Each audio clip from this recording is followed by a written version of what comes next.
Olá, eu desejo a você a paz do Senhor Jesus Cristo. Para você que não me conhece, eu sou o Davi, idealizador da página Evangelista Digital. Se você ainda não curtiu nossa página, curta, acompanhe um pouco do que a gente tem feito ali, porque a nossa página nós buscamos apenas compartilhar coisas que ajudam você a crescer na sua fé. Hoje eu quero compartilhar uma experiência que eu tive com Deus. Eu não sou muito de ler livro fora a Bíblia, né, de autores cristãos, eu não sou muito de ler.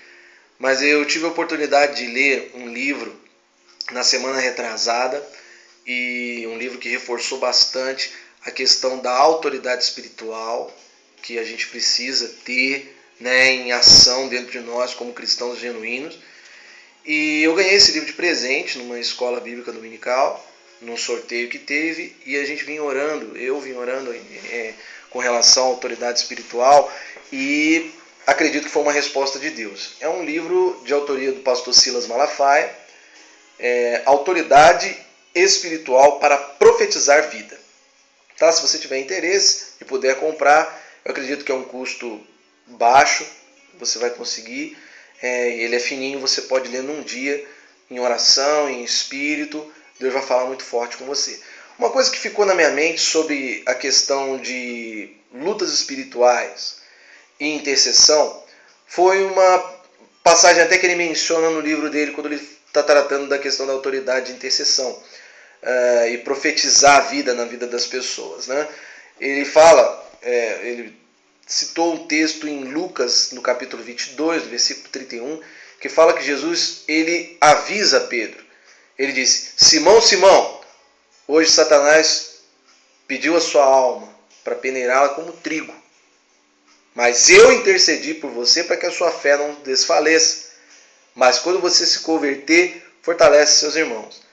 Bom, às vezes você deve estar se perguntando qual é a profundidade que está nisso.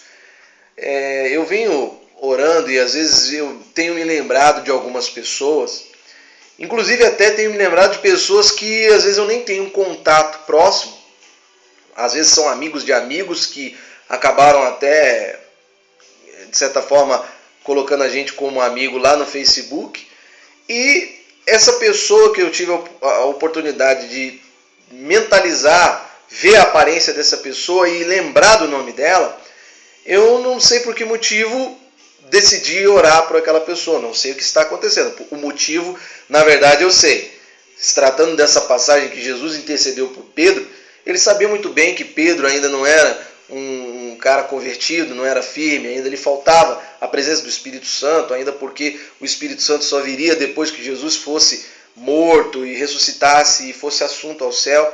Isso é um tema que depois a gente pode até tratar sobre isso, e não é sobre isso que nós queremos falar de maneira central. O que eu quero que você perceba é que Jesus, ele mesmo tendo a visão espiritual do que estava acontecendo, ele não disse para Pedro: se conserta com o Senhor, hein? Estou profetizando, o diabo quer te matar ou te destruir. Não, o trabalho do diabo já é esse: matar, roubar ou destruir. Na ocasião, Jesus foi específico, ele quer que você desfaleça na sua fé. Por quê? Porque a fé é quem conduz você no caminho do Senhor. Tá? E se você desfalecer na fé, você começa a se esfriar e não há mais nada que se possa fazer por você depois que você desfalece. Você acaba vindo a naufragar na fé. E o Senhor Jesus sabia que era necessário haver uma guerra espiritual naquele momento, naquela ocasião. Davi, então Jesus viu os demônios e tal? Não. Ele é o próprio Filho de Deus. Ele apenas estava encarnado em um corpo mortal. Mas ele sabia muito bem onde eram as guerras travadas. Às vezes você está vivendo uma situação difícil com seu esposo, com sua esposa, guerras constantes dentro da sua casa, conflitos familiares, seu vizinho, no seu serviço, não sei. E às vezes você pensa que essa guerra é uma guerra física. Às vezes você não sabe que existem espíritos malignos que estão em guerra contra a sua vida. O autor de Efésios, no capítulo 6, ele menciona essa guerra. Ele diz: a nossa luta não é contra a carne ou contra o sangue, mas sim contra os principados, potestades e espíritos dominadores. Então, o Senhor Jesus nos leva a perceber o seguinte, que às vezes quando você se lembra de uma pessoa, você não sabe o que está acontecendo no mundo espiritual em relação àquela pessoa.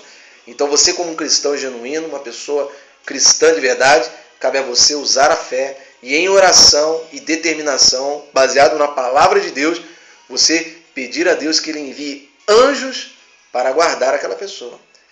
E essa pessoa que eu tive a oportunidade de interceder por ela, eu enviei uma mensagem. Eu não tive como conversar com ela pessoalmente, que até porque ela está em outro estado, mas eu tive a chance de enviar uma mensagem para essa pessoa. Falei bastante de Jesus, que Deus havia me feito lembrar dessa pessoa, intercedi por ela, ela precisava voltar para o caminho de Deus, mencionei a parábola do filho pródigo, e depois de falar todas essas coisas de Deus, essa pessoa disse, olha, eu me impressiono, porque às vezes a gente recebe a atenção de Deus de um lugar que a gente nem imagina que está vindo. Mas Deus é Deus para cuidar da gente. E essa pessoa ainda disse, poxa, eu já falei tanto com Deus, Deus já falou tanto comigo e hoje eu não consigo nem sequer dobrar o joelho, quanto mais ler a Bíblia. E quanto mais Deus falar comigo. Aí eu disse, Deus está falando com você agora, hoje. Então, eu entendo que Ele testificou comigo que nós, como cristãos, precisamos fortalecer uns aos outros. E aqueles que não são convertidos precisam ser conduzidos à conversão. E isso só acontece através das nossas atitudes de fé e das nossas atitudes como cristãos genuínos. Ok? Bom, eu estou compartilhando com você algo que foi extremamente importante para mim nessa semana de comunhão, de orações constantes e de permanência na leitura da palavra de Deus, na meditação. E eu espero que ajude você também a crescer. Você quer que Deus te dê uma força com relação à intercessão, à questão de autoridade espiritual, recuperar sua fé, sua identidade, voltar para a igreja? Então, dobre seu joelho aí onde você está, se coloque na presença do Senhor. Eu tenho certeza que Ele vai te dar essa força, vai falar com você, vai dizer o caminho que você deve seguir. Tá bom? Você quer uma força em oração, quer bater um papo a respeito da sua condição atual, quer colocar alguém para que a gente possa te ajudar numa corrente de oração, digite aí no endereço de e-mail, manda um e-mail para mim, ungidos@evangelizar@gmail.com, ungidos pra evangelizar@gmail.com. Espero que tenha te feito crescer, assim como me fez crescer na fé, e agora que todo